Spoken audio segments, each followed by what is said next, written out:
I'd like to welcome everybody here today. Despite, I think we'll have the after lunch crowd will gradually trickle in, but I think we'll get started anyway. And as Kathy points out, everything is being videoed, so it will be available on the web for people who missed the first part. My name is Anya Schiffrin, and I'm delighted to be the moderator today with such an illustrious panel on a subject that I think a lot of us are very interested in. And the Walls Came Tumbling Down is the name of our panel, which is a nice way to describe the period that this panel will cover, which is really quite a lot of history, modern history, probably more than the last 20 to 30 years. Directly next to me is Alexander Genis, who's a literary critic, writer, and broadcaster, born in Russia. He's been with Radio Liberty since 1984, and is a columnist for, I'm going to mispronounce this, and I apologize, Novaya Gazeta. Beth Knobel, in the middle, was the Moscow bureau chief for CBS News and is now teaching journalism at Fordham University, and actually did her PhD on some of the subjects that we'll be talking about today. And I think everybody knows Professor Stephen Cohen. He's professor emeritus from Princeton University and professor of Russian studies at NYU. So we'll be beginning with Beth, and then I think Alexander Genis, and then I think Steve Cohen, maybe not, the other way around. Sorry, Steve next. But in any case, I'm sure you'll all chime in and comment as if and when you want to. And I don't expect to be a very active moderator, as I know you all have a lot to say on the subject. So, Beth, why don't we start with you? Thank you very much. Thank you, Anya.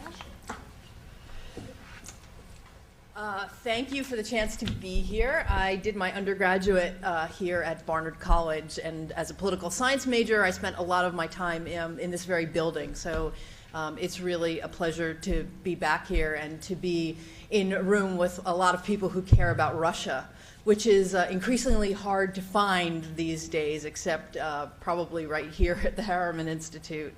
I worked as a journalist in Russia from 1992 until 2006, and I actually started going to Russia in 1990 to do research on my dissertation, which was about Gorbachev and how he used the media as a strategic tool in governing. And it was quite interesting that when I first got there to do research, and I was actually, even as a graduate student at Harvard, I was able to interview people in Gorby's inner circle, which sort of tells you something about the openness of the time. Something like that would be pretty much impossible today. I know people this morning talk about the lack of transparency of the Russian government, and I'll talk a little bit about that too.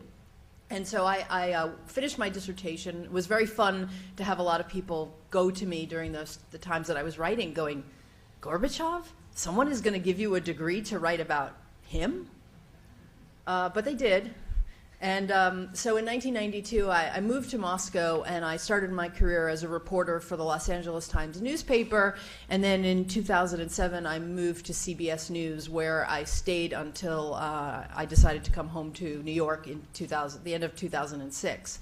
And I'll just say that it's probably a lucky thing that I decided to leave when I did, because had I stayed, I would not have a job right now, because CBS has completely closed its bureau in Moscow and fired every single person there. CBS, as far as I know, is actually the only foreign news organization to go through a full liquidization of its bureau, including the tax audit, which is a whole nother story, but maybe at some point that will come up, because it was quite an experience. So I want to talk about two things today. One is just a little bit about the foreign press in Russia over this time period, going back to the Cold War time and now. And then I want to talk about the Russian press. And I'll spend most of my time talking about the Russian press and about literally how the process of the government influencing news coverage has changed from Soviet times until today. So first, let me just quickly run you through this little chart. For those of you who have lived in Russia, you'll know this famous little set of books called Information Moscow that lists all the correspondence. So I haven't been able to find one yet from 1991, although someone has apparently come up with it. But I did find ones from 1997 and 2012. So I wanted to just give you a look at how the American press corps has changed. Probably during the Cold War time, there were probably slightly even more journalists than this, or a slightly different configuration in 91. Like, I know the Dallas Morning News had a correspondent, then that they don't. But 1997 is a fairly good indicator for what things look like in 91. So as you can see, in terms of newspapers, then and now, 1997, 1, 2, 3, 4, 5, 6, 7, 8, 9, 10, 11 newspapers with a Moscow correspondent or correspondents versus only 5 today. But the numbers don't really tell the complete story because the quality of the number of correspondents and their training has changed as well. Where I started out at the Los Angeles Times in the early 90s, had 4 full-time correspondents sent in from the West. There were 2 more of us who were doing, doing part-time reporting. Whereas now the Los Angeles Times has 1 correspondent who is a Russian who started there as a translator and became their full-time correspondent, Sergei Loiko, who's also a terrific photographer, and so he's able to both write the stories himself and take all the photos himself. So that bureau has gone in size from about 10 people to 1. And I think that's fairly typical of most of the newspaper press. The New York Times being the only one that really still has a large contingent. They had probably about 5 correspondents then and about 5 correspondents now, if you count all the people who are local hires as well as the people sent from the home office. Other newspapers have completely pulled out of having foreign bureaus. Smaller regional newspapers like the Chicago Tribune and Newsday and the Philadelphia Inquirer, all of which at this point were able to keep a foreign correspondent and don't do that anymore for lots of reasons. They're not as interested in foreign news, and they have their own problems with funding because since 2008, the newspaper business, as you know, has been in pretty bad shape. If we go down to magazines, looks pretty similar. Newsweek, Time, Life, U.S. News and World Report, Business Week. In fact, one of the Business Week correspondents, Rose Brady, is here in the audience. He'll be speaking tomorrow, and we were just recalling the time when there were lots of magazine journalists doing something almost every day. Now we're down to Newsweek, which has a British correspondent, and Time, which has a locally hired American of Russian descent. Television, CBS is completely gone. ABC and NBC keep a crew and a small office, but they have no full-time correspondent. Same deal with Fox, which has actually outsourced its presence there to a production company called Feature Story.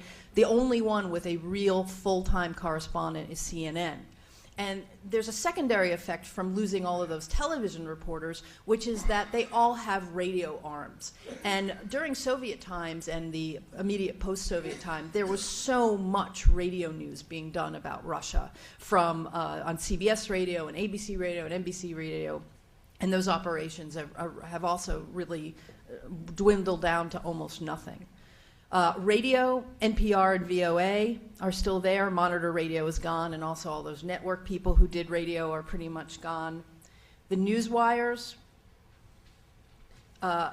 explosion of news wires. In particular, I'd like to talk about Bloomberg.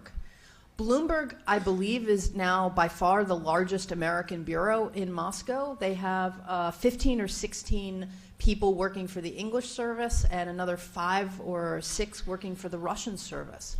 And they pretty much dwarf anybody else right now, except, international agencies like Reuters. Of the Americans, they are now the largest presence, which says something very interesting about where the news is right now.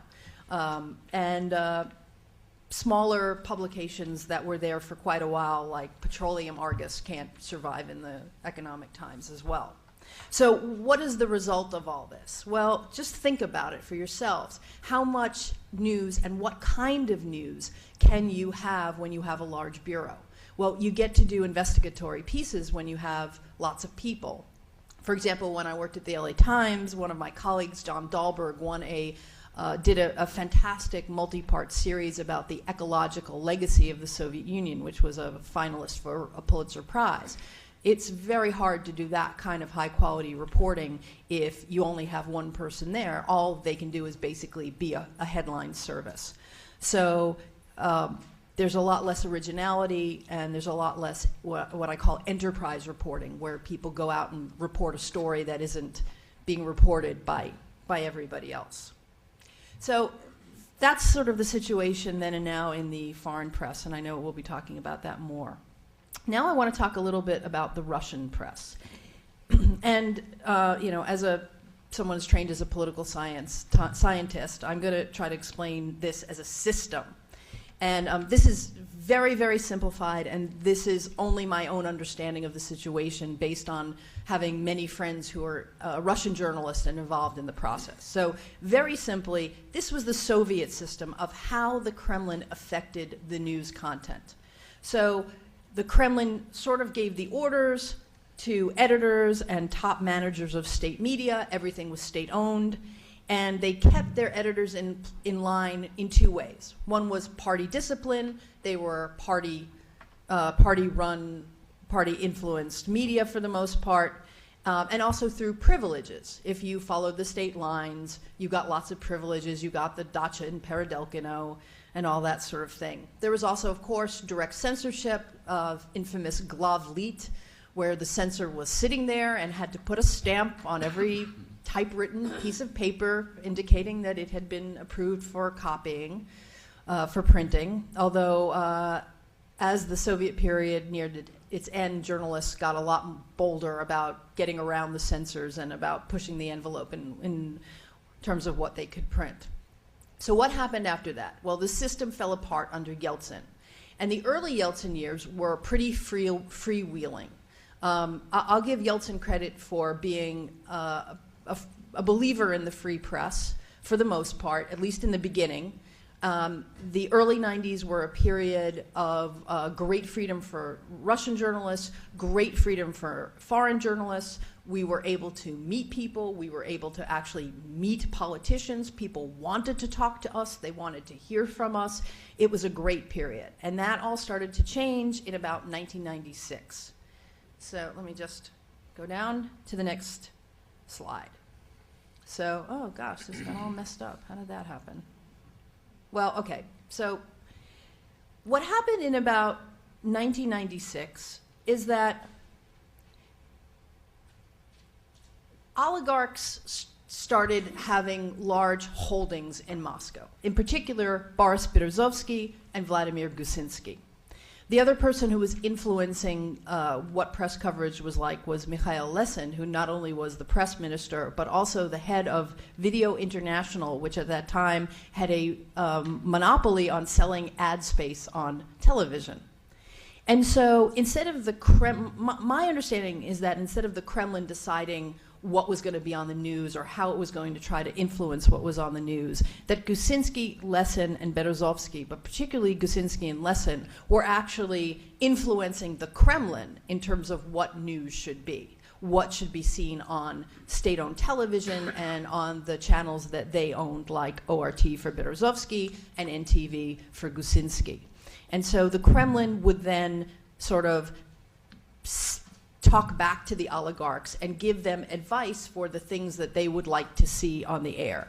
And these were then reflected through the oligarchs. So the oligarchs at this time were the ones that had a lot of influence and were actually kind of doing the things that the Kremlin wanted to do in terms of, in particular, for example, during 1996, during Boris Yeltsin's re-election campaign, the coverage was very pro-Yeltsin, especially on channels like NTV, where the leadership made a decision that they were going to do everything possible to stump for Yeltsin. And so even though he had a heart attack and he pretty much dropped out of sight, instead of being critical and saying what is going on, they sort of continued to not rock the boat until after Yeltsin was elected.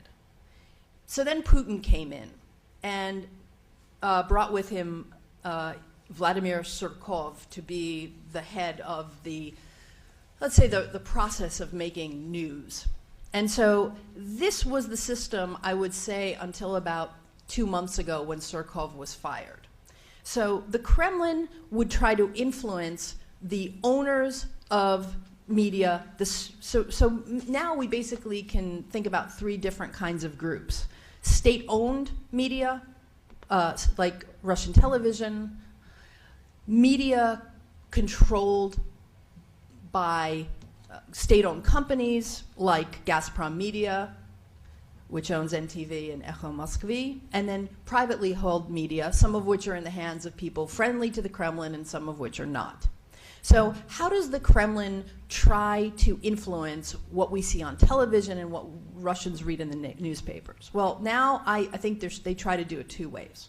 One is not through direct orders, as in Soviet times, but through advice, through weekly meetings where managers from the media meet with the heads of networks and top media and sort of say, here's what we'd like to see in the newspaper, or here's what we'd sort of like to see on TV.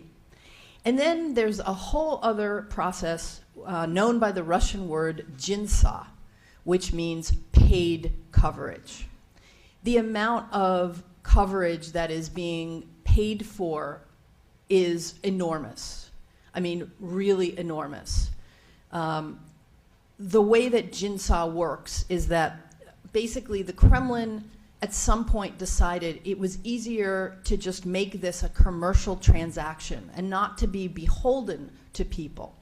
And so when jinsa started up in the 90s, it was more that somebody knew a journalist and could pay the journalist to get positive press coverage. But now jinsa has actually been formalized through the commercial departments of major media, so that people from the Kremlin can actually talk to the commercial department at NTV or Komsomolskaya Pravda and order up good coverage, or more importantly, they can order up bad coverage. They can order up coverage of their enemies. And it is a commercial transaction. Okay, you want us to do a story about how bad Khodorkovsky is? Thank you very much. That will be $12,000 for a full page or $6,000 for a half page or whatever the price is. And the Kremlin pays this money. I'm told that a lot of the funding for this comes from Alfa Bank, because the head of Alfa Bank, Mikhail Friedman, actually went to college with Vladislav Surkov, and maybe some of the money is also coming from Kremlin pockets. But we are talking about tens of thousands of dollars a day that is going into paid media, as far as I have been told by people who know the system. And so this is just really, really different than anything that came before it. And the Russian media, I would argue, is now kind of hooked on this money, because they've been getting tens of thousands of dollars from the Kremlin every month. And so they want that money to come in and keep coming in, and they're dependent on it. And so it's a very strange system. That's not to say that everything we see in a paper has been paid for. It's a mix. And there are other people paying for coverage, like oligarchs and other opposition figures, and the Communist Party and the Liberal Democrats, and everybody is paying for coverage. And so it's a very weird mix now of people printing things or putting stories on the paper because they have decided to and because they're being paid to. And so a lot of what we see in the Russian media today is also a result of self-censorship. Particularly by people at state media or by state-friendly media, so the ORTs and the NTVs of the world, where they may not get a direct order the way they might at Russian television, but they know whose team they're playing for, and so they make decisions based on their funding and their politics about what they're going to put on the air. So while Surkov was in charge, this was my understanding of how the system worked. Now it's really unclear. The last time I was in Moscow was over the holidays, over New Year's and into Russian Christmas, and I met with friends who are journalists in Russia, and I sort of said, so what's happened since Surkov has left? And they described a system where basically everything had frozen, that the advice and the jinsa was no longer coming. And so they were kind of left to their own devices to cover, for example, the big opposition rally at the end of December.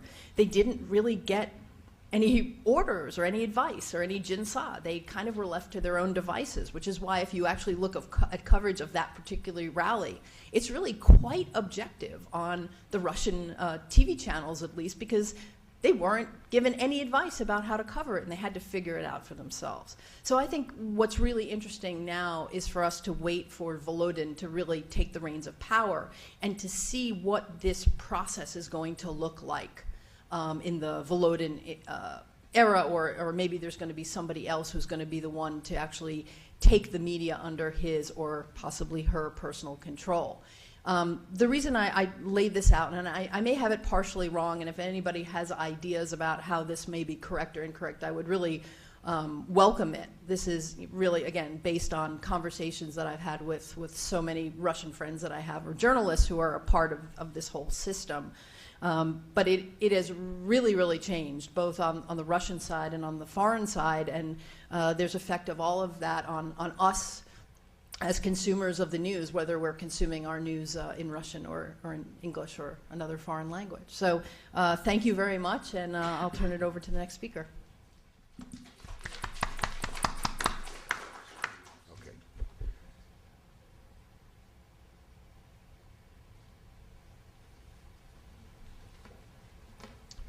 I too have a personal tie to this place, though when I came here in the 60s, this place was a 4-story brownstone, and it was beautiful.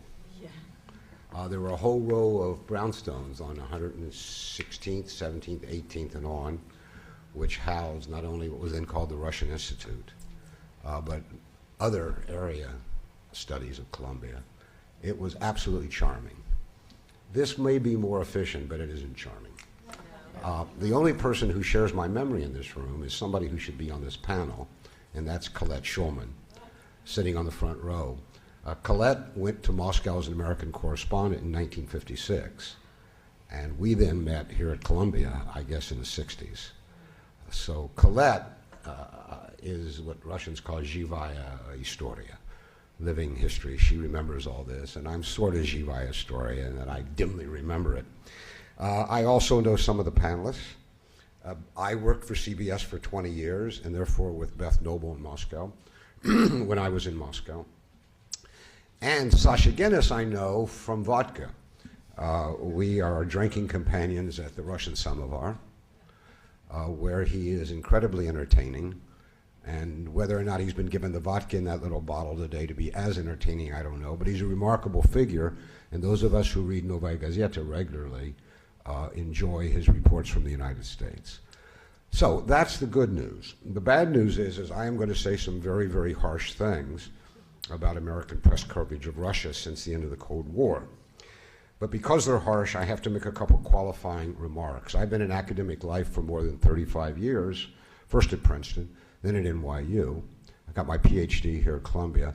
Many of my colleagues are very condescending toward the mass media. They regard it as not serious, not knowledgeable, and they pretend not to consume it. And they were not admiring of those of us in academic life who made the media and journalism a kind of avocation. They thought we shouldn't be doing this. We were trivializing or cheaping academic life. I never felt that way. In fact, journalism of various forms has been my avocation since I began my academic career. I've written for newspapers and magazines and broadcast on television and radio ever since. I wrote a monthly column for The Nation magazine, which was widely syndicated under the title Sovieticus in the 1980s. I was first an on-camera consultant on Russia for NBC News, and for just a few years, and then for nearly 20 years for CBS News. And in addition, CBS News put 2 of my children through New York private schools, 1 child through college and law school. So I am beholden to the media. I'm not an enemy of the media. I'm a friend of the media. That said, I also want to say that what I'm about to say would normally involve discussing the exceptions to what's going to be my indictment of the press.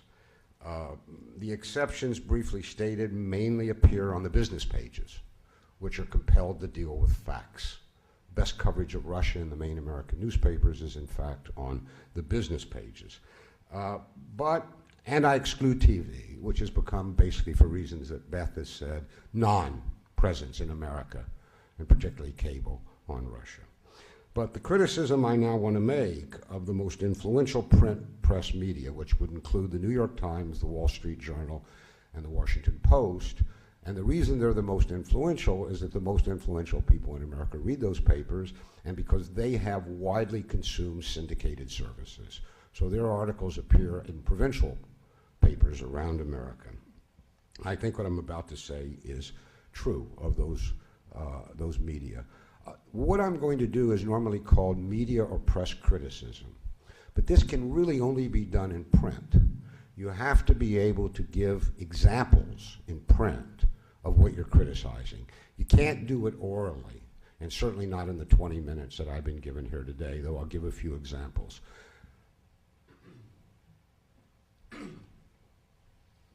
I might say that in this book, Failed Crusade, America and the Tragedy of Post-Communist Russia, I did devote 10 pages to the kind of printed press criticism that I'm talking about, but that involved the 1990s. But if you're interested in what can be done by using quotations from the newspapers to illustrate critical generalizations, this would be the only example that I've produced.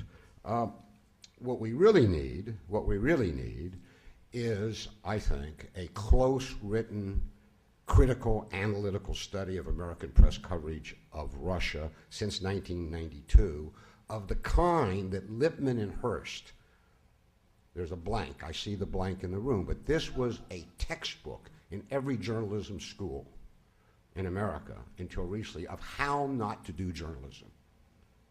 It was a textbook illustrating journalism malpractice in the way American newspapers covered the Russian Revolution and the Russian Civil War. It was published in the New Republic in 1920. If we did such a study, I think, of American press coverage of Russia since 1992, we would conclude, as Lippmann and Merce did, that the reporting, and I quote, was nothing short of a disaster, almost always misleading, and not what was, but what men wished to see. Most of the correspondents then being men, not women. So then, here is my indictment summary. Since 1992, for 20 years now, mainstream American press coverage of Russia has been considerably worse. By worse, I mean less professional by journalism's own canons. Than it was during the Cold War 1970s and 1980s. I wasn't around to consume the press in the 1960s or wasn't paying attention. So when I speak of the Cold War, I can only speak of the 1970s and 80s. It has been worse in the following ways. First, the mainstream press narrative of Russia's domestic politics and foreign policies, though I won't speak much about that, has been less objective, more ideological, more reflective of official Washington opinion, more stereotypical, less multidimensional than it was during the Cold War years. Second, and closely related, mainstream press coverage has been less open to alternative perspectives and non-standard views, both in the news pages and on the editorial opinion pages. A kind of orthodoxy has reigned in these newspapers in covering Russia. What happened, for example, to the rule that a news story had to include two different views if one was cited? In the 70s and 80s, this was almost a joke. The New York Times and Washington Post correspondents in Moscow would go to Roy Medvedev and Andrei Sakharov, or Solzhenitsyn, or Turchin, or Chalizin, to get 2 points of view. And in the United States, they would go to Princeton and Harvard, because Tucker and I at Princeton were thought to represent one perspective on Russia, and Pipes and Ulam on another. But it was like a format. You had to have 2 points of view if you were going to use a soundbite in an article. That is gone. That is gone. Reporters seek out today sound bites that fit their narrative. They want people to say what they want to say, at least in the United States. I'm not sure about the UK. I don't follow the British press. What happened to the original conception of the op-ed page? which was invented by Harrison Salisbury at the New York Times, which was meant to present views different from those of the newspaper, and even views that were unorthodox in terms of American thinking. There was a time when those of us who had nonconformist or unorthodox views in America didn't have to call the New York Times or the Washington Post. They called us to ask for something different. Today, we cannot get on those pages. We don't even bother trying anymore. They are just not open to alternative views. Thirdly, the venerable journalistic rule that news reporting and news analysis must be separate and kept separate in the newspaper has been vaporized in the United States. It's true that now and then the Times or the Post will publish something called news analysis on Russia. It's indistinguishable from what their correspondents are filing. Typically, a news story about Russia in the New York Times or the Washington Post contains as much analysis, opinion, interpretation as it does facts. And usually those opinions are those of the correspondent, part of the narrative. This has become most flagrant in recent years in coverage of Putin himself.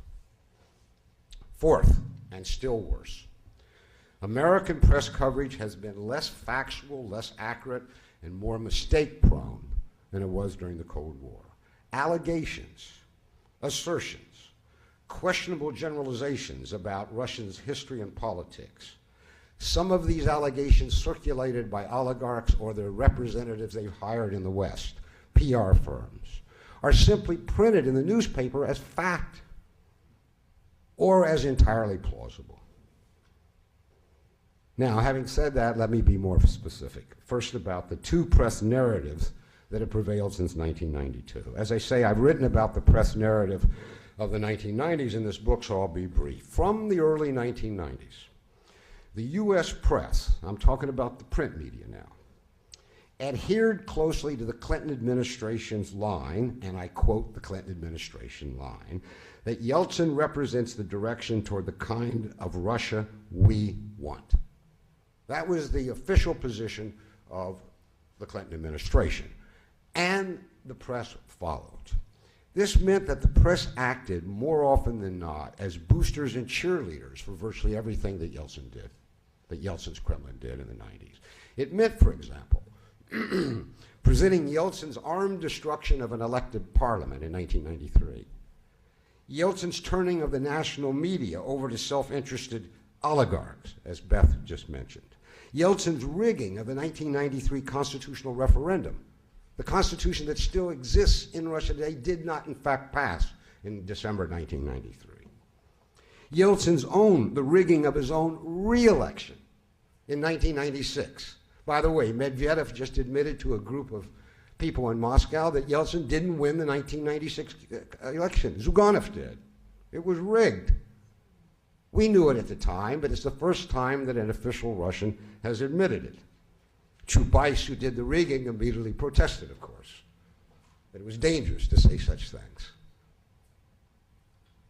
And Yeltsin's war in Chechnya. All of this was presented in the American media as Russia's road to democracy, I quote. It meant presenting the insider looting of state assets, called privatization, the creation of a small, rapacious oligarchical elite, the non-payment of millions of wages and pensions to ordinary people, the collapse of the Soviet Russian welfare system, the impoverishment of tens of millions of Russians, and massive systematic corruption.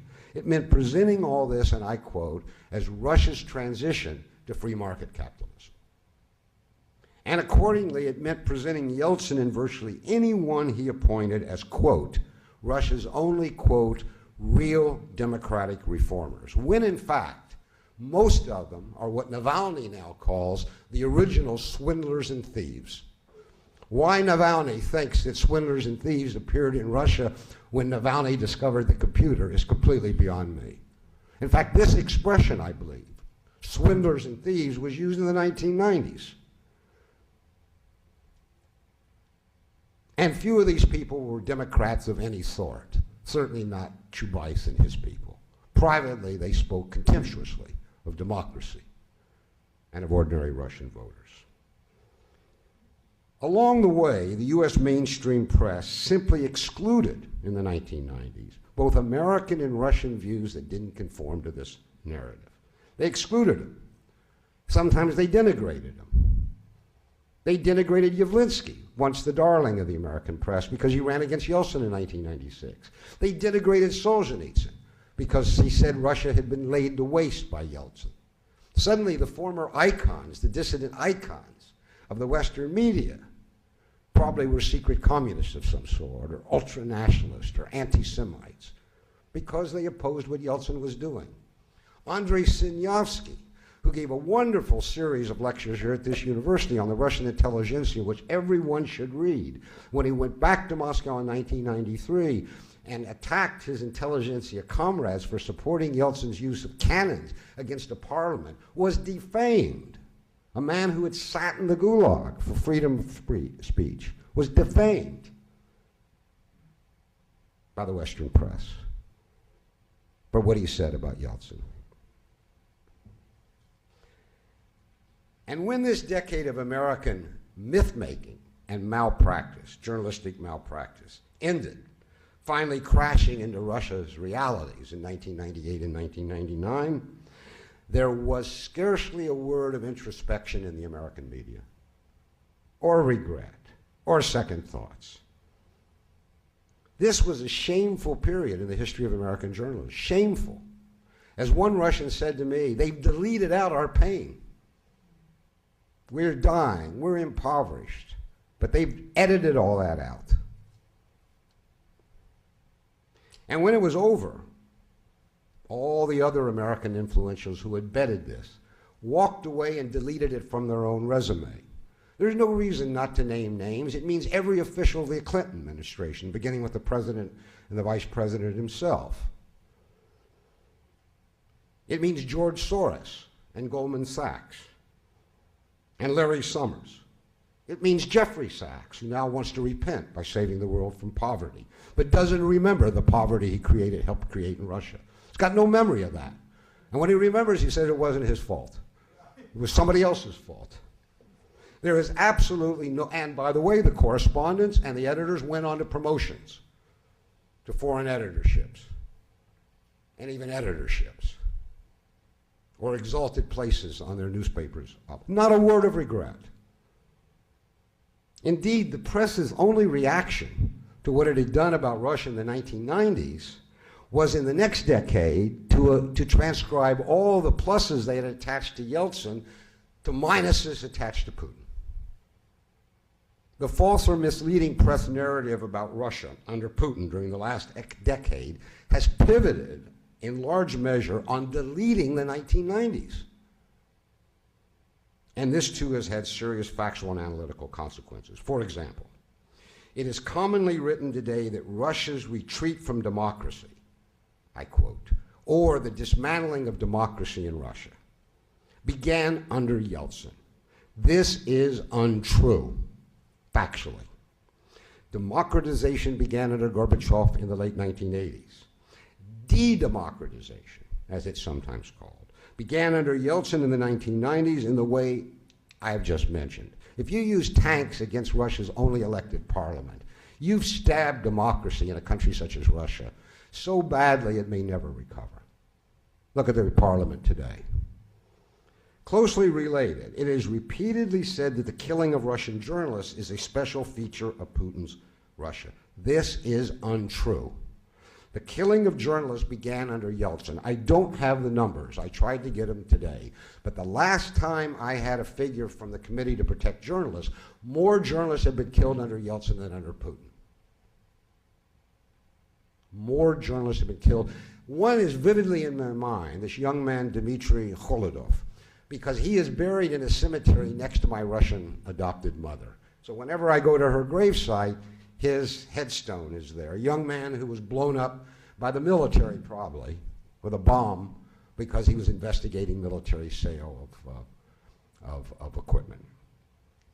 Yet another important example. It's widely asserted that Russia's widespread corruption today is a direct result of Putin's policies. This, too, is untrue. Endemic systematic corruption resulted from the illicit ways fabulously valuable state assets were privatized under Yeltsin in the 90s, which gave rise to a corrupt system that bred corruption below. It spread like a cancer, from Moscow to the provinces, from the high officials to low officials. Much else has been deleted from the US press media of the Putin years. For example, scores of articles are published today about the exalted opposition of very marginal figures, pro-American figures, such as Nemtsov, Kasparov, and Kasyanov. By the way, Yeltsin men of the 1990s. But almost nothing has been published over the years about the Russian Communist Party, even though it was in the 90s and remains today the only real nationwide opposition electoral party in the country. Whether we like it or not, it's a fact. But Google it. How many articles, how many people are in the provinces trying to figure out why the communists have such support there? It's been semi-deleted. It only got back in the news because it got 20% of the parliamentary vote on December 4th. And Zyuganov ran again for president. It's been wished away. And instead, these marginal figures, whom if they all banded together into one party, as they're unable to do, would not get 3% of the vote. And it would come from Prokhorov, so he would be down to 5%. They couldn't get 10% altogether in the country. This is the opposition. It's a myth. It's a falsification of reality, for better or worse. Much is written today, for example, about Russia's, quote, middle class. I don't know if anybody who writes about it knows what a middle class is. And certainly Russia's middle class doesn't resemble America's middle class. But let's say it's a middle class. But nobody mentions that two middle classes were destroyed under Yeltsin. The very large, entrepreneurial, gifted Soviet middle class, which should have been the future for an entrepreneurial system, destroyed by Yeltsin. And then the fragile, yuppie middle class, created in the mid-1990s, was destroyed in 1998, 1999, when the financial system melted down. People write as though this middle class has never existed before. It's number 3. And by the way, it's Putin's. It's a direct result of Putin's policies. These press omissions are cases of historical amnesia, have large consequences for analysis as well. I'll give you one example, to me the critical example. By deleting privatization of the 1990s from the narrative, US press excludes entirely what is, in my judgment, the real reason that democracy was dismantled in Russia in the 1990s, and the main obstacle to new democratization today, which is not Vladimir Putin personally. Hated and resented by a majority of Russians, the financial, economic, oligarchical, political elite fears free elections, whether to the presidency or the parliament, because they know the result would be a president and a parliament with a mandate to take away their property and put them in jail. They will never permit free elections in Russia so long as they have power, period. Now, what's interesting is suddenly, out of nowhere, Putin, 3 weeks ago, proposes an old idea, it originated with Yavlinsky, of how to legitimize this property in the eyes of the Russian people, to remove the stigma. And it's now being discussed. I have not seen one news story in the American press about this proposal. If enacted, it might be a historic development. It might break the ice. It might make further democratization possible. I guess nobody mentions it because either the correspondents don't understand it, or it came from Putin. And Putin doesn't get any pluses, only minuses. Finally, there's the American press coverage of Putin himself, which has really become little more than demonization and Putin bashing. I've already noted the abuses of the Yeltsin years are now all attached to Putin as original sin, his original sin. As a result, Putin's leadership is called, most recently in the Washington Post, entirely corrupt and venal. This means giving him zero credit for any benefit his policies have accrued to the Russian people. by restoring wages, pensions, and other entitlements, reducing poverty, and more. Venal and corrupt compared to what? The 1990s? Compared to what? Obviously, a majority of Russians do not agree. Whether we like it or not, Putin got around 60% of the vote for these reasons and a few others. Still more, Putin bashing is based in part on the media's misunderstanding of today's Russian political system. The American media has taken to calling Putin an autocrat. Political science, and even Webster's dictionary, defines an autocrat as a leader of unlimited absolute power. That is not Putin's position in this system. Anybody who pays attention knows. He is the number one. He is very powerful. He is authoritarian, but he is not absolute. And if you need any evidence of that, all you have to do is watch the struggle over who was going to return to the Kremlin, Medvedev or Putin. The struggle was open. Deals were made. Compromises were cut. Worst of all, and on this I'll wind down, the most authoritative, influential American newspapers regularly print allegations that Putin has personally committed terrible crimes. In particular, the murder of Anna Politkovskaya and the purported KGB defector in London, Litvinenko.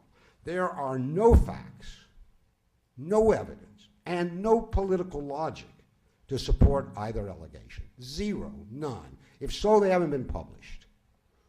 Let me simply tell you, as a sidebar, that in all likelihood, Litvinenko killed himself, carrying around polonium, and Scotland Yard still refuses to release the autopsy report. Luke's nodding no, but when you get the autopsy report from Scotland Yard, I'll be happy to shake your hand on that one. And why won't they release the autopsy, which they wouldn't give to Russians in the extradition proceedings? Because there was probably so much polonium in Litvinenko's body that it couldn't have been injected by a cup of tea. It had to be seeping in his body over a period of time. That's my theory, but there's no evidence he was actually assassinated. And I should add to all that, Sasha Genis speak of this, that Muratov, the editor of Novaya Gazeta, the protector and sponsor of Anna Politkovskaya, who, should I say or not, was a personal friend of my wife's, was in our apartment. He does not believe for a minute that the Kremlin was behind the murder. He thinks they dragged their feet in finding the murder, but he doesn't believe Putin had her killed. I could say the same about American press coverage of Putin's foreign policy, but I'll let that go. I do want to conclude by saying, though, that this journalistic malpractice is very bad for American national security. It's created a polluted media environment in Washington around Russia, which makes it easy for know-nothing members of Congress and others to formulate exceedingly unwise policy toward Russia. And it makes it almost impossible to change that policy, to foster a discussion that might lead to a wiser policy. We need, both for the sake of democratic discourse in America and our own security, much better journalistic coverage of Russia. I think it has to begin maybe with a master's thesis over in your journalism school or a PhD dissertation with a close study of the malpractice since the 1992. Anybody who undertakes that, though, will stumble upon a paradox. Since 1992, in Russia, there has been less censorship, more information, and more sources, and the result has been worse American journalism. It's a paradox.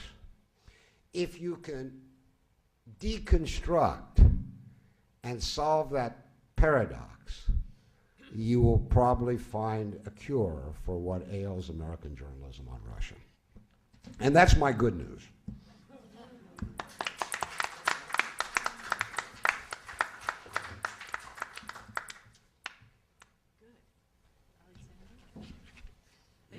Take questions once we've heard from all the panelists. So I think after that we'll take questions.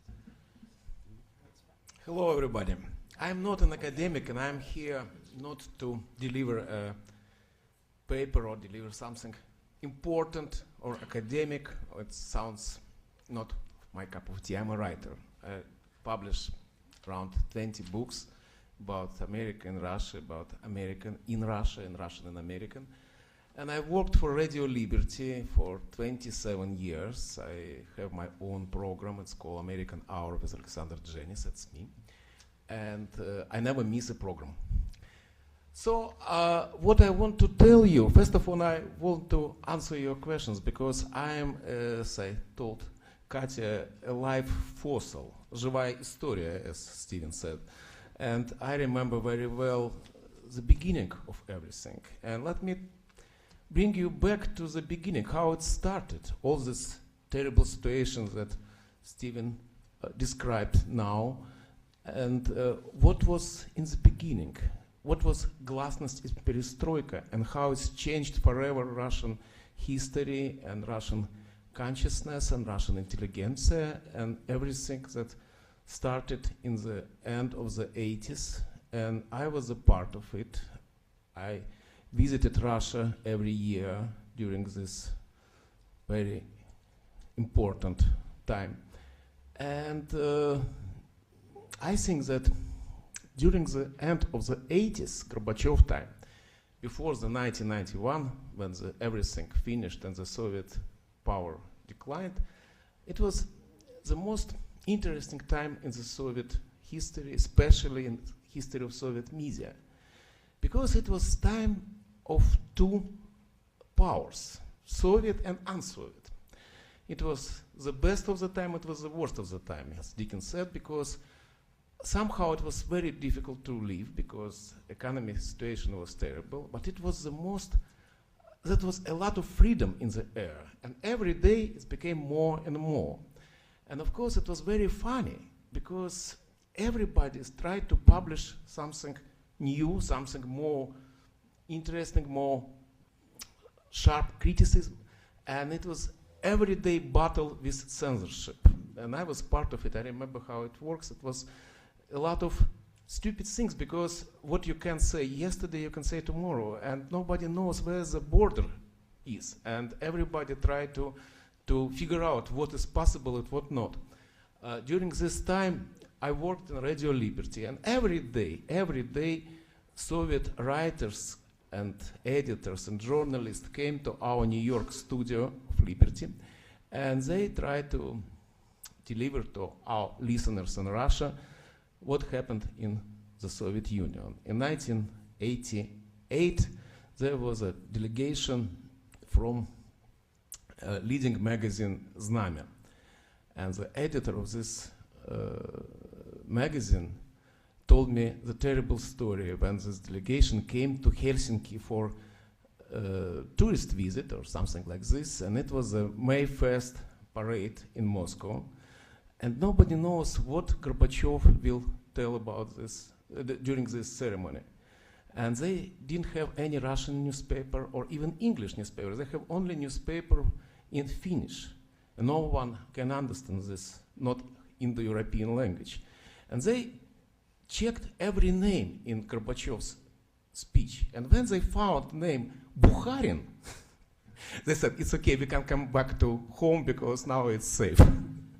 So it was very difficult to understand how it works, but of course Russian writers can understand it very easily because it was the best time, because now you can at least publish and read everything, and the free press became free and absurd. For example, in 1990 there was three publications, very important three publications in the Soviet magazines. One, it was the first publication of Solzhenitsyn. Everything of Solzhenitsyn was published in Novy Mir. The other magazine was Иностранная литература, foreign literature, and they published Ulysses Joyce. It was the first translation in Russia. It was very important. And the third was small magazine. It's called Literary ABC, Литературная учеба. I don't know how to translate it better, but it's for young writers how to write. And they published the new translation of Gospel by Averintsev. And it was the three most important publications of this year. And because the Soviet Union was still alive, the Soviet system of publication and all these publishing houses, magazines, they still work as a Soviet time. That's why the circulation were absolutely great. I was myself an evidence of this, because my co-author of this time, Peter Weil, and me, we published a book. It's called Native Tongue. It's about Russian classic literature.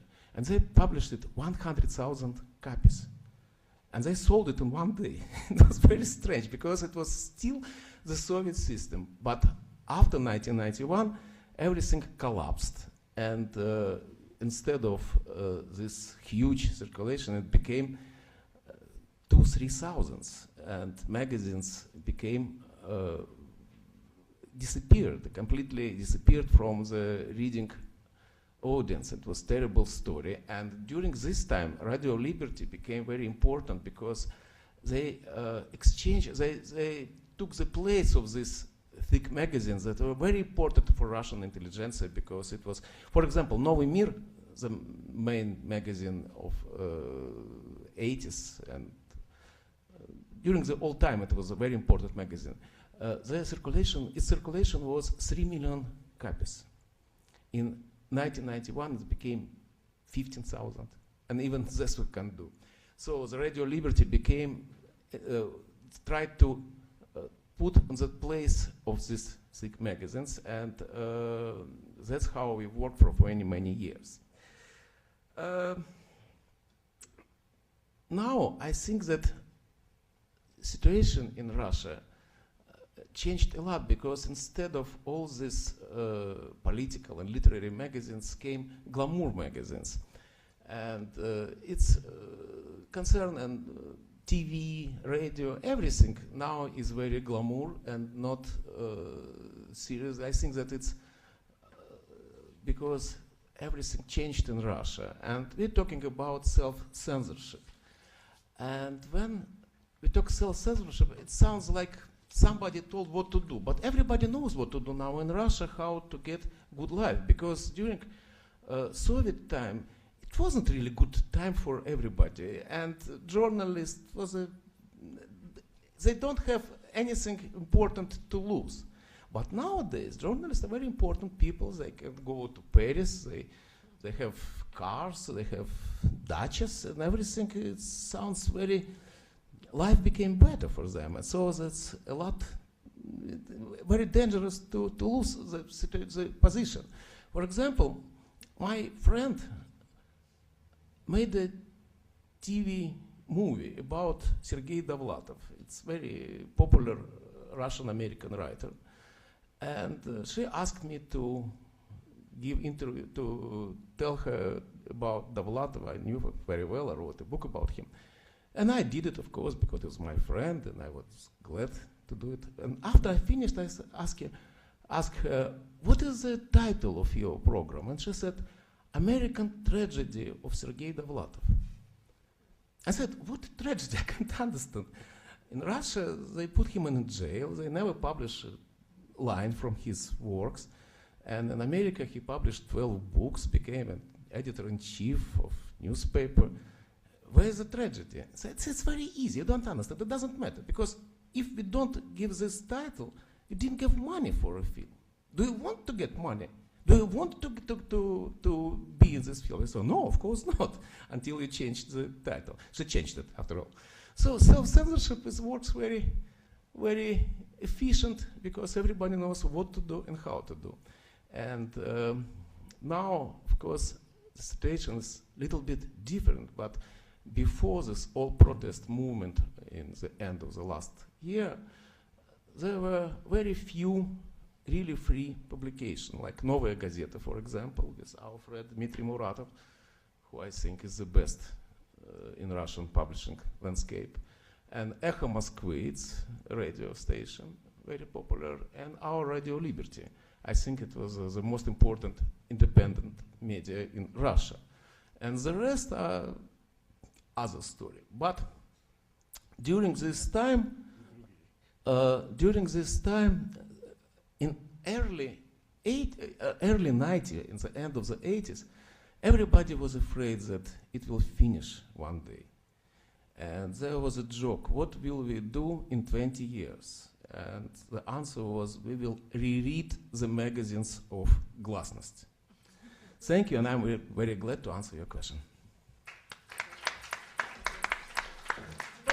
Did you want to comment on anything? No, Beth? I don't have it. No, other than to say, that Alexander, might have talked even more about the influence of Radio Liberty in the pre-Soviet times. And I've been writing quite a bit about the role of the internet lately as a tool there, and there's some really very interesting parallels with the way that the internet brings information into Russia now, the way that Radio Liberty and BBC World Service did in Soviet times. Steve, did you want to comment or anything on either of the panelists or anything else? If any of you are students in any social science department at any university, you'll know now that you're supposed to have a methodology. I actually don't believe in methodologies. The great historian Misha Lewin, who wrote some of the best books about the Soviet Union living in America, when asked by a young student, Professor Lewin, what's your methodology? He said, well, first I read, then I think, then I write. My methodology, though, comes from the great American philosopher Henny Youngman. Now, most of you don't know who Henny Youngman was, but he was a Borscht Belt comedian who, whenever asked a question, how's life, how's your wife, how are things, he would always answer, compared to what? So my problem with a lot of the generalizations in book reviewing, anybody who's written a book in the United States and is looking for their first publisher is always told, if they have an agent or if they have a wiser writerly friend, choose a publisher whose books are always reviewed by the New York Times Book Review. Which other book reviews are, there used to be more self-standing book reviews in newspapers, because there are certain publishers that can count on their books being reviewed, and this matters a lot. And then there are other publishers where it requires an exceptional effort for a book to review. And both as a former book reviewer and as an ongoing author, I know this to be at least približitelno, approximately, true in the United States. And the reason these book publishers have great influence is they are very, very large and constant advertisers in the book pages. And I followed this advice when my first book came out. I chose a publisher over another because I was told the book would get reviewed, and it did. Now, I don't know if there's other examples, but I think money plays some role, certainly, in press coverage in the United States, though I'm not entirely sure what it is. But it just seems there's so much money in American politics and media that there has to be some, maybe more innocent degree of corruption going on. If I may, I give an illustration of what you're talking about, because I know it from first hand. In the end of the 90s, I came to Russia, and there was a first experience of bestseller list in Russian newspaper. It's a new concept. And they said, do you want to get in this list? I said, of course, who don't want? Who doesn't want? And they say, it's cost only $100. I say, for what? For the first place, but 50 for the second. I said, it's very cheap. Okay, it's, dollars are very expensive now. I'm not sure that it works like this anymore, but I don't believe in any bestseller list in Russia anyway. So I don't think that it can be reliable. But Steve, I think you're talking about the core of press coverage. And certainly, the White House does not dictate to CBS what CBS should say. I can tell you that, having worked at CBS for almost 10 years, that idea is impossible. Now, nor could somebody walk in with a gob of money to CBS and get something put on the air. That is simply impossible. And it's just really critically important to Russians that they have reliable news. And the truth of the matter there is that the majority of Russians are getting their news right now from television, from 3 main television stations, none of which is giving them a pure objective diet of news. And that's 70%. troubling. Yeah, and it's troubling for their ability to make good political decisions. You know, the reason, it's often said, this is interesting, see if you agree with this. It's often said that television was much freer in the 1990s. Yes, absolutely. Well, but I wouldn't, let's just say yes for the moment and hold back on the absolutely, because living in Russia during that time and watching it, my sense is because different oligarchs controlled different networks. And because these oligarchs were at war with each other, the diversity came from their conflicts. A lot of it was what Russians call kompromat. What is that in English? But it was Russian democracy on TV. Struggle between different oligarchs make some kind of independent news. Pluralism. It creates some pluralism. Yeah, some plurality. Yeah. And that leads you to a point that this man, William, this guy who's a student of the Russian and American media, is that until you have diverse ownership of media, which is sustained by private advertising, that you're not going to get any real pluralism. The problem is not that the Kremlin has its own channel, its own canal. That's not the problem. The problem is that there are not enough alternative. So if I want in the evening to see what the Kremlin thinks and I go to Первый Canal, fine. But I would like to hear what the other side thinks. In Europe, I think it used to be the case, I don't know if it's true still in the Netherlands and Italy, but television broadcasting was often allocated to parties based on the proportion of votes they got in the parliament, which is an interesting idea. But remember that in Europe, the newspapers, the national newspapers, these are small countries, so most papers are national, are usually party affiliated. And people subscribe to the newspaper that's affiliated with the party with which they sympathize. That too seems to me to perfectly okay. I mean, you know what you're getting, and if you want something else, or buy all three. I think, but you tell me if I'm wrong about this, and Sasha, when I get off the plane at Sheremetyevo and I head to the center, I stop at a kiosk, gazetny kiosk, newspaper kiosk, and I buy every newspaper because they're still inexpensive. From Trud, Sovietskaya Rossiya, Nezavisima, every newspaper I can find, and sometime later that day or the next day, I just kind of flip through them. I think there's more diversity in those newspapers than there are in the mainstream American newspapers. That is, the newspapers themselves do provide a lot of diversity in Russia. It's just that, as in the United States, 80+% of the people get their political news from television. Would you agree with that? Yes, and I think that all these newspapers are not really important because nobody reads newspapers anymore. It's very few. Novaya Gazeta, for example, is the most important newspaper in Russia. It's like another parliament because it's the only independent power. But their circulation, 500,000 people, yeah? Okay, with 1 million people for this country like this, it's absolutely crazy. And of course, television is the most important, and that's we're coming for internet. But and radio liberty. What's the problem? Because if you got internet in Russia, you are in another tier of people. You are something else. It's another kind of population. You are Westerner. And the rest watching TV. And the rest are stupid. They don't talk about anybody because it's two kinds of people, TV people and internet people. And radio liberty is a strange situation because we are supposed to be for other half, or other part. Because if you have internet, you have everything. If you have internet, first of all, you know foreign language. Absolutely majority of people who works with internet, they can understand English.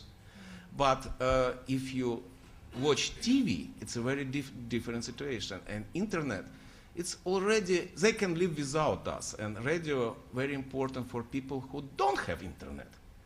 And that's a lot of people. It's still a lot of people. And the people who live in very small places, not in Moscow and Petersburg, it's already part of Europe, but not in Zlatoust. And I have a lot of letters from very, very small places. I can't find them on the map. And sometimes they are very strange people.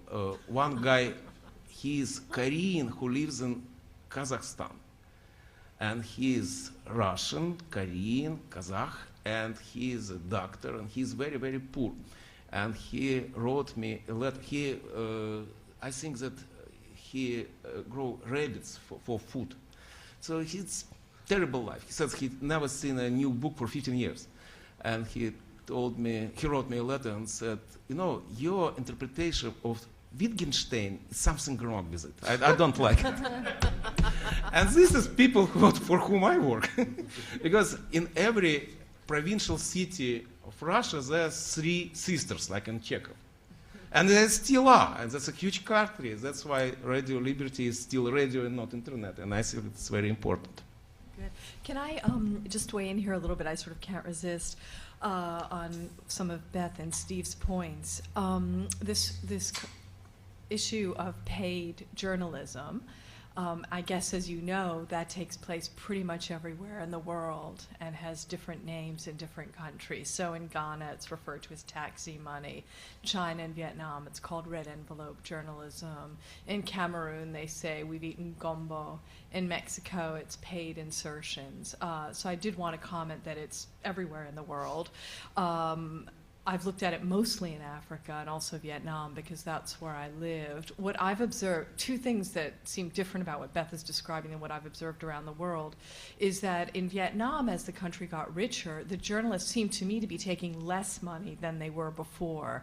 So when I worked in Vietnam, there'd be a little envelope on the chair that had $5 in it in Vietnamese money. But when I've been back on recent trips, the journalists have told me very proudly they don't take that money anymore because their wages have gone up.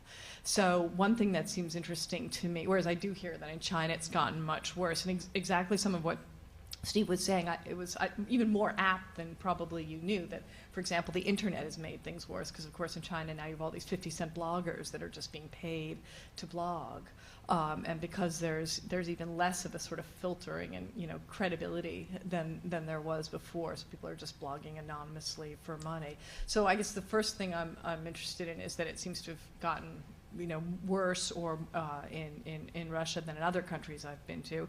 And the second thing is the idea of it being so sort of formal and regularized, I find unusual. I haven't seen that. Usually in many of the African countries where I've studied this, it's a much more sort of informal, under-the-table thing, or there'll be specific journalists or specific editors who are getting the money, or the central bank may hand out money at press conferences, or the UN may do it, but it's not usually done through the sort of commercial department. And again, just back to what Steve was saying, I think you're absolutely right that advertising usually is the form that this takes. All the studies that have been done, for example, there was a study done about 3 years ago that looked at the business newspapers in Milan and sort of compared the coverage to the advertising and did find a strong correlation, not, by the way, with the New York Times and the Wall Street Journal.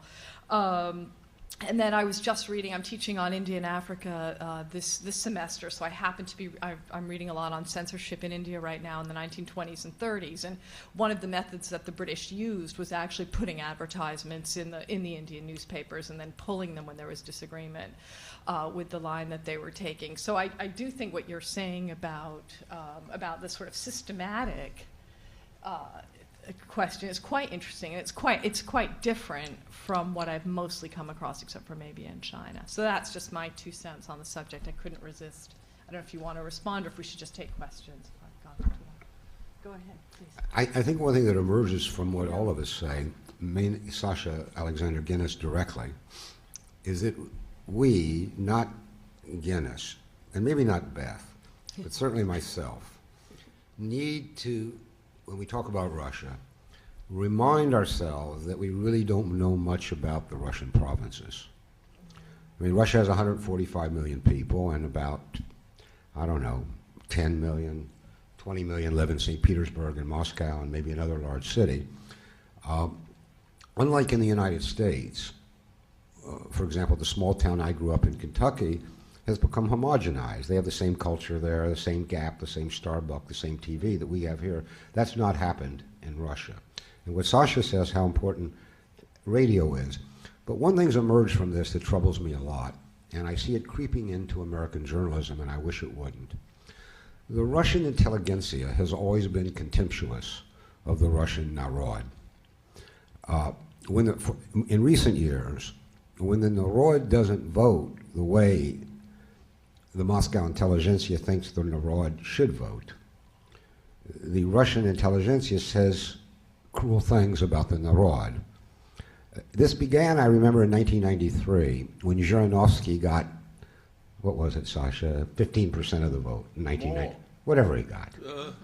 And my old friend Karyakin, may he rest in peace, Yura Karyakin, said, Russia, you've gone mad. No, they hadn't gone mad. They voted like all voters do around the world on the basis of what they perceived to be their self-interest.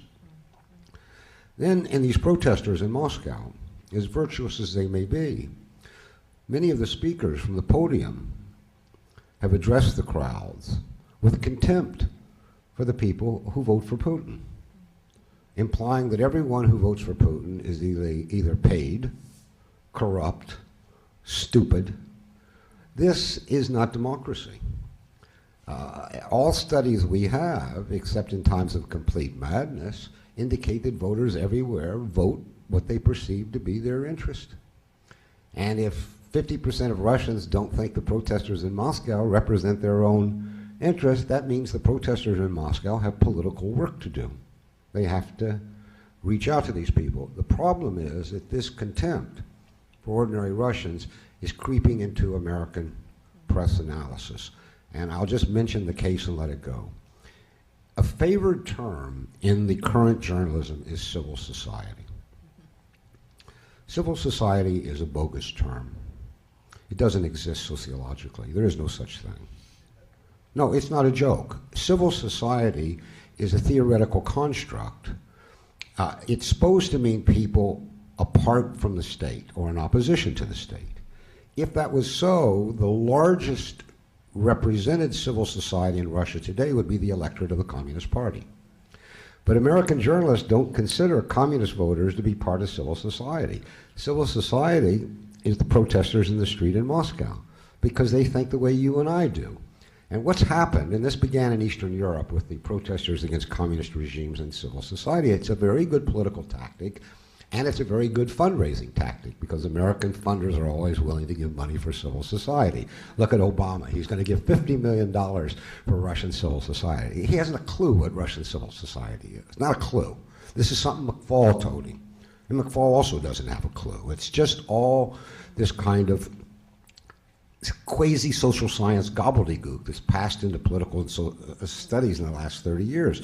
But the reality is there was a civil society in Nazi Germany. It just wasn't a very nice civil society. And the communist voters are members of Russia's civil society.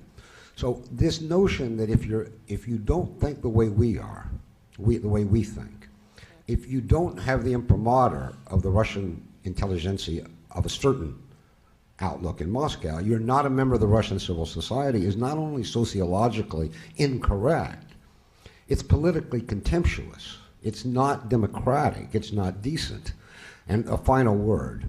If you had to do, Sasha can tell us, if you did a survey of the so-called Russian intelligentsia today, the entire intelligentsia, everybody, from Prokhanov to, I don't know, Dima Muratov, from Prokhanov to Dima Muratov, the editor of Novaya Gazeta, my guess is that quantitatively, more would be members of the un-Western, anti-Western intelligentsia than would be the Western. I mean, they have a lot of representation in the press, or at least it's a very close race. It's difficult to say, and I think that it's the problem is that Russian intelligentsia today is very different than it used to be. And now what you call middle class, okay, you don't want to use it, but anyway, the people who are on the streets, they are not intelligentsia, they don't call themselves intelligentsia. They want to be middle class, they want to be yappy. First of all, there's people with iPads. That's who came to the streets. That's all. And when Putin said that America paid everybody 100 rubles, so it's around $3, and everybody got iPad and they make picture from it. So I think how it's possible that they got for $3 that's wonderful iPads that cost $500. And of course it's funny. That's not intelligence. I understand that you are talking about people who are working library in the small Russian city, or doctor, or teacher in province. And I still don't believe that they vote for communist, and I'm not sure. It's difficult to say. Nobody knows. You're absolutely right. Nobody really knows what is inside Russia. And that's very mixed situation. I was in Pushkinsky Gory. It's in the Pskov area where Pushkin lived. And this is small city, very strange mixture of poor and rich. And it's so strange because they don't have Pskov, it's big, old Russian cities. They don't have airplanes anymore because nobody have money to pay for tickets. But still they have a huge restaurant, it's called Venice. Why? And they drink croisier with kvass. So it's so mixture, it's so terrible that it's impossible to explain anything. And old intelligentsia that used to be, it used to be a middle class. Russian middle class during the Soviet time, before perestroika, it was middle class. It was Russian middle class, that's how they live. My parents were this kind of people. And they have their own values, they hate government, but they know how to live with it. And after that, they destroyed the whole system, because people who work for school or doctors, so all these small people, they became, of course, very, very poor. They don't have, that's why radio came, because they don't have money for magazines. They can't support anymore these things.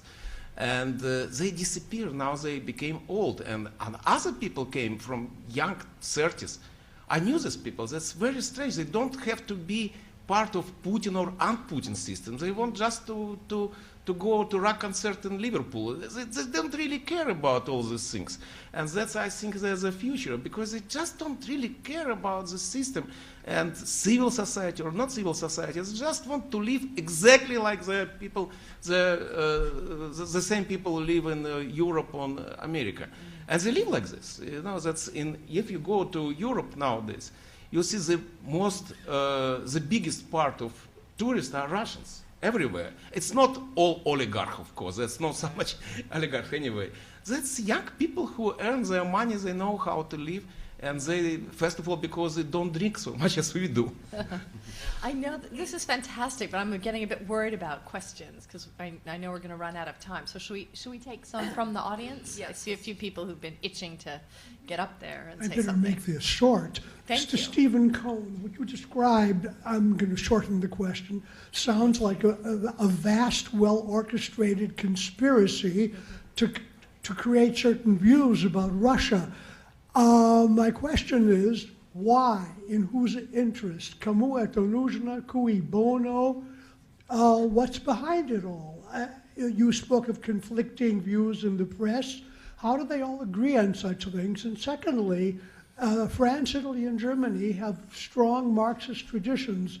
Certainly their press couldn't have been part of this conspiracy. Didn't anything seep through?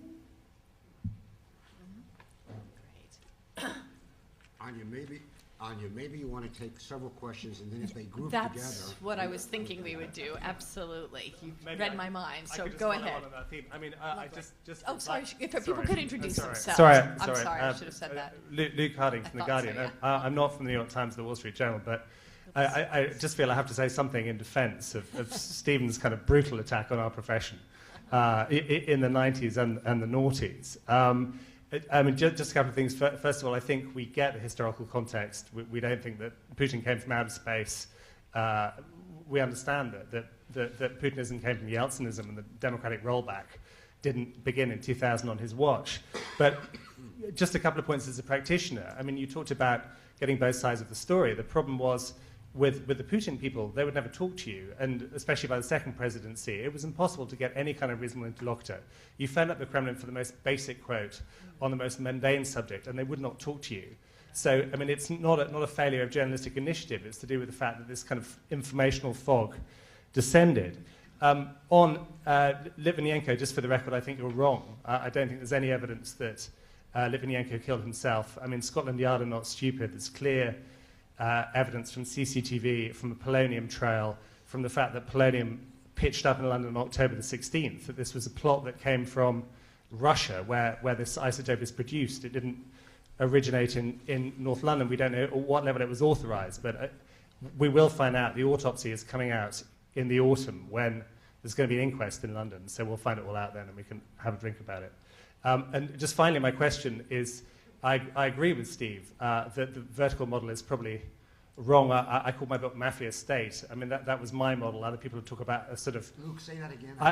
My book is called Mafia State. That's my kind of model for the state rather than the vertical state. Other people talk about a defunct state. But I wondered what the panel thought was the best model for talking about contemporary Russia if vertical state is wrong. Thank you. Really interesting. Great.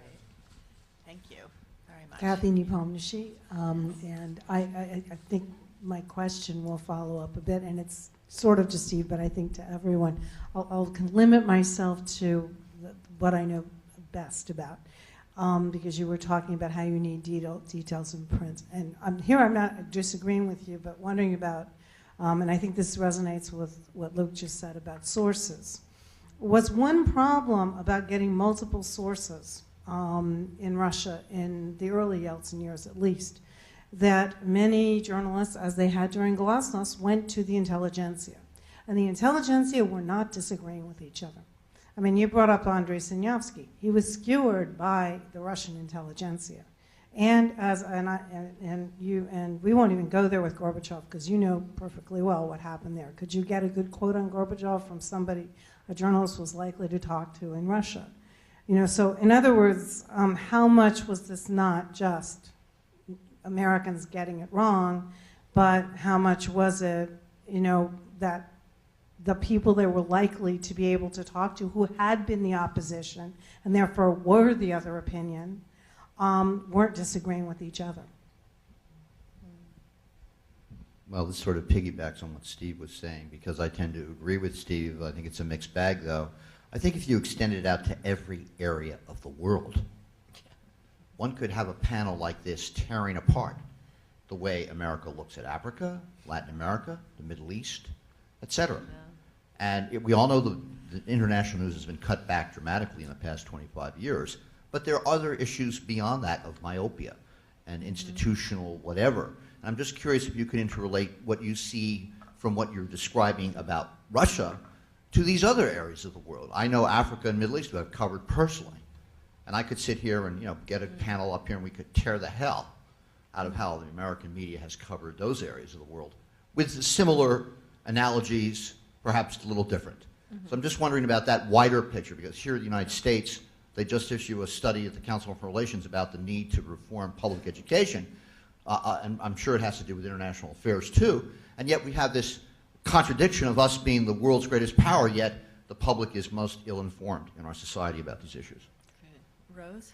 I have actually a very straightforward question. If there's not time to go into it, maybe we can talk about it after. It's for Beth and Alexander. Speaking of the ordered articles question, I'm wondering, my impression is that newspapers like Vedomosti and Novaya Gazeta don't play that game. And I'd like to know whether the lack of transparency for the foreign press has to do with anything having to do with this, that they don't play the game either, or is it just a fog, as you said? Thank you. Yeah, really interesting. Was there one more question? And then, because I know we don't have a time. Hi, my name's Max. I'm a grad student at the journalism school here. And building on the series of questions for Professor Cohen, I'm just wondering if perhaps one explanation for this that we haven't heard is that not everyone, but in many ways, just the journalists from America and Great Britain that we have over there are, in some cases, not all of them, not necessarily the ones that we had, because there is not the interest in Russia in the West that there was 20 years ago. In November, I think, when he was researching his New Yorker article about civil society, David Remnick was interviewed by Parfyanov in Bolshoi Gorod, and Parfyanov actually complained to him at great length in the interview that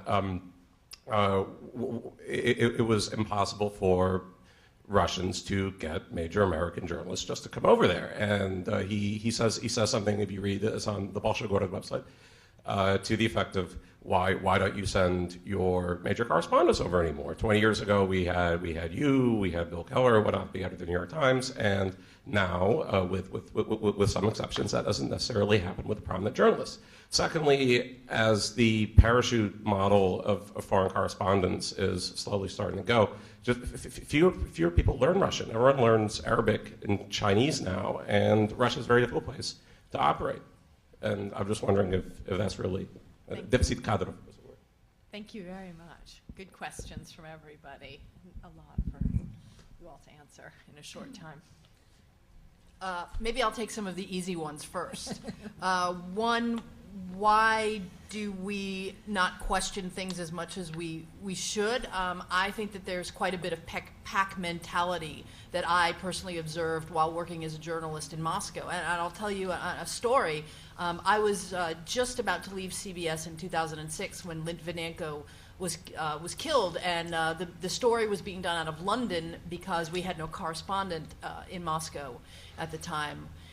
And so I was working with the London people from Moscow, and I said, you know, this doesn't make sense to me. Like, the fact that Putin, the Kremlin, would order this hit, this makes no sense. And I can give you 10 reasons why it makes no sense. And the pack idea was, no, this is the Kremlin, the big bad Kremlin, and my reporting was basically pushed to the side, even though I was the one in Russia and the one with the expertise. And it's the power of the pack is evident, and it's very, very powerful. Number two, the whole question of the lack of transparency that we face in the foreign press. It's easy. One, their time is limited, and in the Kremlin, they need to put their time into the press that matters for them, and that's the Russian press. And they really don't care about the foreign press anymore. In the 90s, we lived through we were lucky to live through a time when the Kremlin really cared about what the foreign community thought of Russia and thought the journalists were a good conduit to improving Russia's reputation abroad. Now, other than big interviews here and there when Putin goes to a different country, they honestly really don't care very much about what the foreign press has to say. And lastly, about sending prominent journalists into Russia.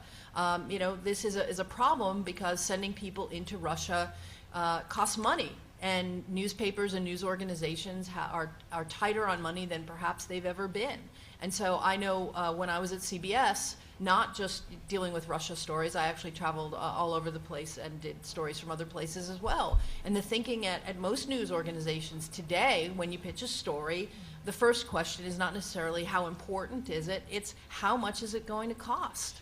And it's really sad, but it's true. When you have limited resources, you have to be really careful about where you're going to place them. And that's the reason why CBS, just as an example, because it's the place I know best, has correspondents right now in London. There's a correspondent part-time in Rome. There is a correspondent who splits her time between Tokyo and Beijing. And there's a correspondent in Afghanistan. And that's it. No one in Africa, no Tel Aviv, no Moscow, no Southeast Asia, and not even South America. And that's because, the organization have limited money, and so they've decided when news happens, they'll parachute someone in, and that person will just do the best they can. Good. Thank you for that depressing. Oh, and it's true, it's had an effect on all foreign reporting for pretty much every media. That's right. Steve, did you want to I thought I'd go after Sasha. Okay. No, great. I have nothing Alexander? to tell about this. But you're the most interesting. Okay, if you want my remark, I can tell you that I am not agree with you that Russian powers don't care anymore about what foreigners think about them. They always care, because it's the most important part of Russian soul, what foreigners think about them. If you ever watch Nikita Mikhalkov movies, you always find a foreigner in the movie, because it's impossible to live without the mirror. It's supposed to be somebody supposed to care, because the most important thing for Russians, nobody care about them. That's what really important. And of course, nowadays it's very rarely when you see in American newspaper really big, huge reportage about Russia. Sometimes during the last few weeks it happened. But before that, I remember when Bill Keller was in Moscow, it was every day 10 pages. And Russia was very glad about this. And it's really important for them, because now everybody forget about Russia. You said, why everybody learn Arabic or Chinese or Hindi? Because it's no more Cold War. If we have new Cold War, everybody will study again. I always asked people who choose Slavic specialty in every place in the world, in Japan, in Italy, in America. And I always ask them, why did you choose this strange profession, Slavic studies? And only two answers, only two responses. It depends on gender. All women said that when they were girls, they read Dostoevsky. And that's why it's easy. And all boys said when they were boys, they watch James Bond movies. And nowadays, James Bond doesn't fight with Russia, right? And that's why nobody study Russians.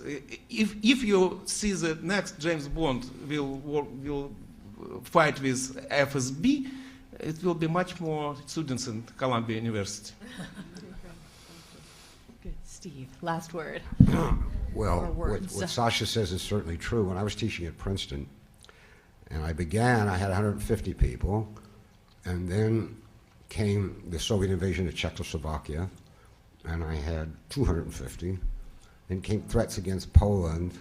No, then came Afghanistan. It went to 350, and when they were talking about invading Poland, though they didn't, the administration closed my enrollment because the rumor. But it's certainly, it's true that Cold War drove, but it's a good thing in one sense that a lot of the people who came to Russian studies during the Cold War really were doing Cold War studies. A lot of weapons studies, a lot of this kind of thing. And I think, we may get better people and more long-term runners without that. But it does affect budgets. Both university and media budgets is a problem. So there were a number of questions, not just to me, to other people, but I think they're grouped. And let me begin with what seems to me the hardest question. How to explain if what I say is substantially true? To explain this. No, there's no conspiracy. If there were, that would be easy. Somebody in Washington is doling out money to get this out. No. I mean, they're completely incompetent in Washington, and they couldn't think up a conspiracy. I mean, all right, they killed bin Laden, but it took them all those years. I mean, it's not a conspiracy. I think it's what Beth pointed to. I wouldn't call it pack mentality.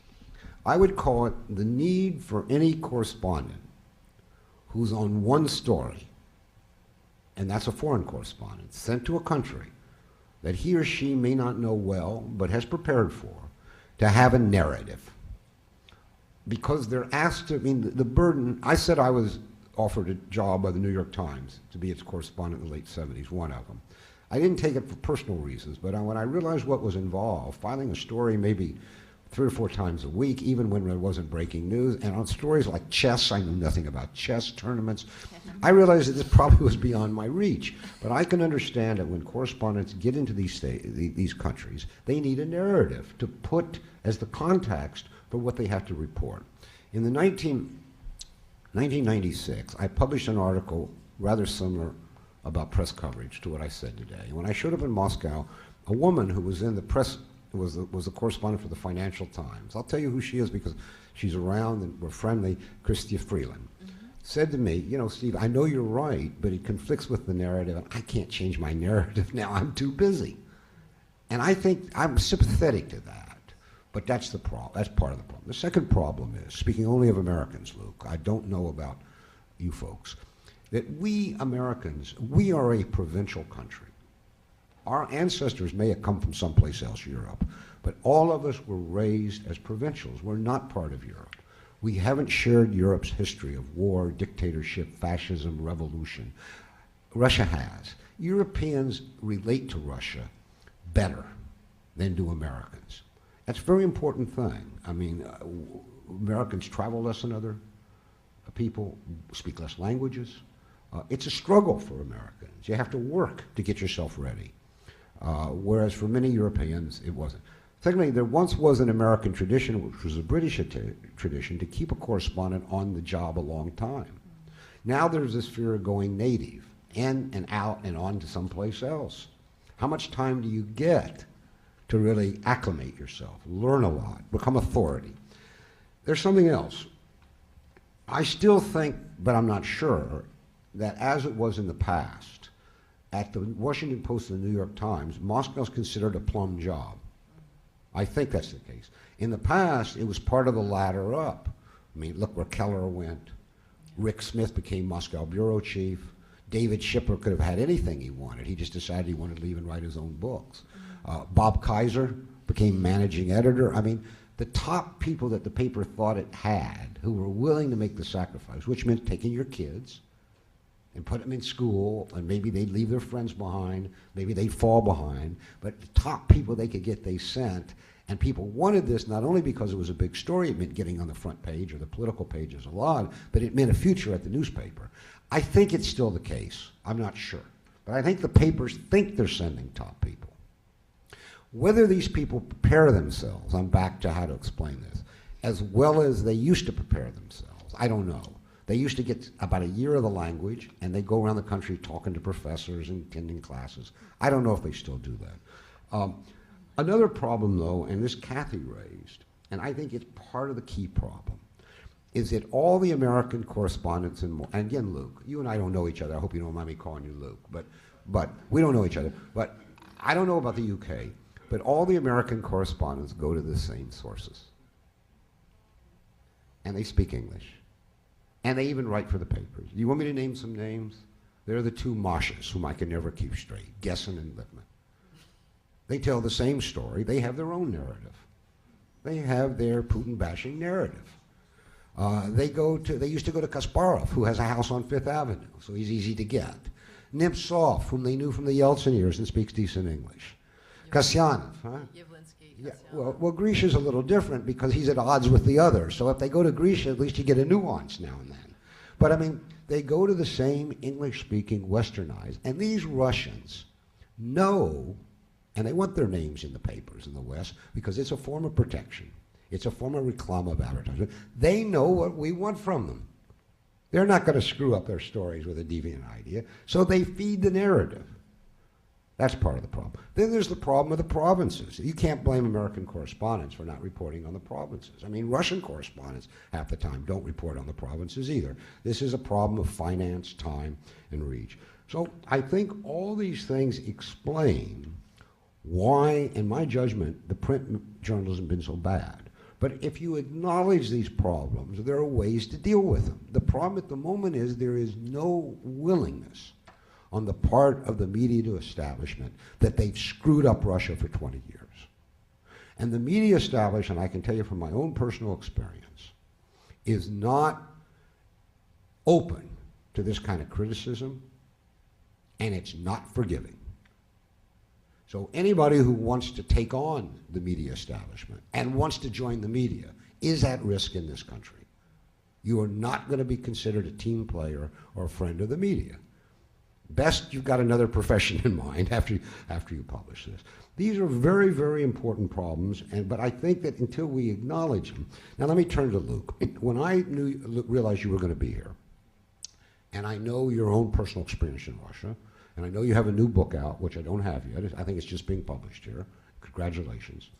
And my wife, who's the editor of American magazine, The Nation, which has a relationship with The Guardian, when we were in Moscow, I think in March, a year ago, we met with, I've forgotten his name, Brian, your chief editor? Alex, yeah. And with Jonathan Steele, who's an old friend and a Russianist. They were talking about your case. So we kind of knew it all, we heard it. And I felt a little reluctant saying what I had prepared to say today, knowing you might be in the room. But wait a minute, because I thought you'd be thinking I was talking about you, but I'm not. I haven't read your book, I know your case, and I don't know the British press.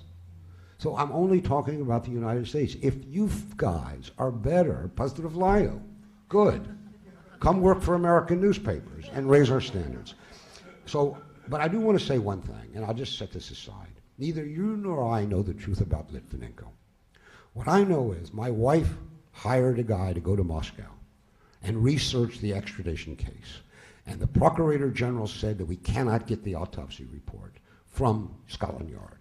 He gave this guy what the British had sent, and it was nothing except the death statement, nothing else. Every country requires an extradition for murder, the autopsy. Without an autopsy, there is no murder.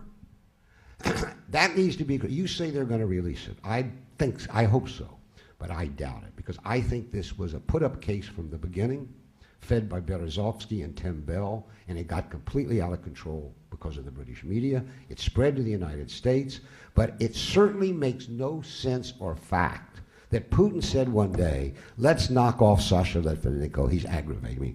First of all, if you're going to knock him off, why use $2 million worth of polonium when 99 cents of rat poisoning would have done the job? It makes no sense. Secondly, and let me point out something. When Anna Politkovskaya was murdered on Putin's birthday, do you really think Putin said, let's kill her on my birthday so nobody will think I did it? This is nonsense. It's fantasy.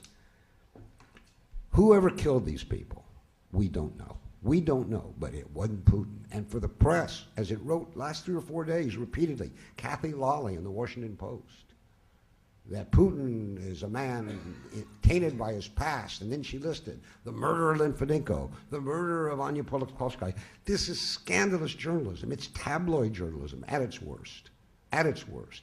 And what in the world are the fact checkers at the Washington Post doing? They're cheering her on. It's outrageous. It just shouldn't happen. Finally, this. What's the best model? And by the way, just one point.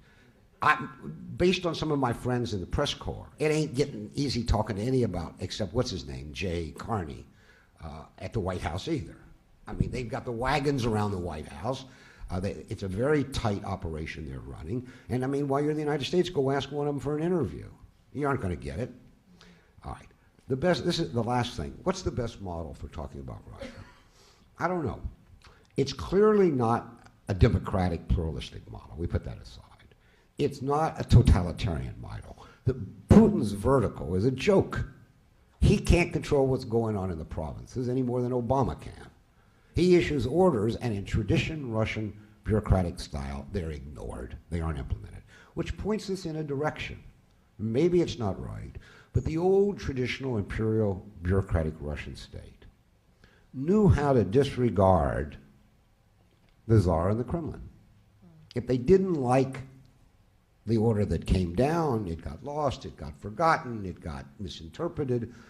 My sense is that plus these wealthy clans that are fighting for cash flows fused to this old czarist bureaucratic model, because the bureaucratic state is the one constant in 100 years of Russian history.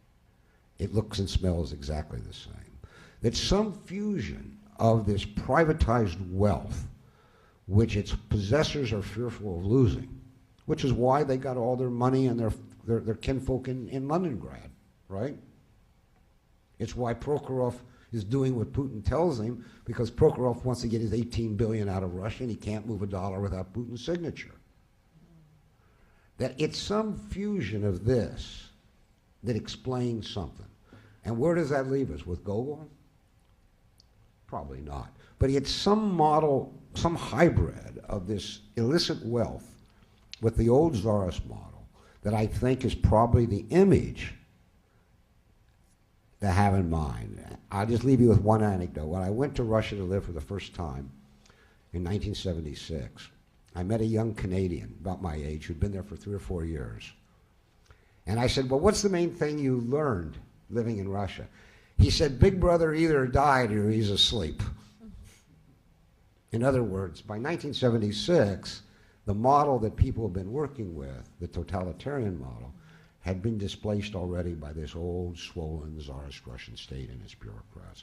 Somewhere in there, I think, if we need a model, is probably inspires better images in our mind if we write than this so-called autocrat in the Kremlin. And I'll bet you a dime that when you get your interview with Putin, when he makes things up to you, that he'll say to you, Luke, I'm telling you, I can't control very much here either. Good. I'd like to thank the panelists. That was really interesting. I know we're over time, and I apologize.